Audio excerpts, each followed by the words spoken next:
एका गावात एक लहान मुलगा राहत होता. त्याला झाडं खूप आवडायची. एक दिवस त्याला रस्त्यावर एक छोटंसं बीज सापडलं.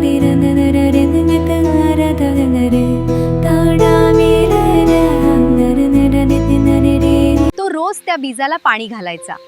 पण काही दिवस झाले तरी काहीच उगवलं नाही. मुलगा थोडा निराश झाला. एके दिवशी त्याच्या आजोबांनी विचारलं, तू एवढा उदास का आहेस? मी सांगू शकत नाही आजोबा. मुलगा म्हणाला, मी रोज पाणी घालतो पण झाड उगवत नाही. मुला, निसर्गाला घाई नसते. काही गोष्टींना वेळ लागतो.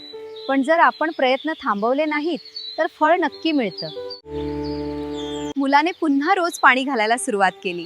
काही दिवसांनी त्या ठिकाणी एक छोटंसं हिरवं रोप उगवलं. मुलगा खूप आनंदी झाला. कथेचा धडा: संयम आणि सातत्य ठेवले तर छोट्या प्रयत्नामधूनही मोठं यश मिळू शकतं.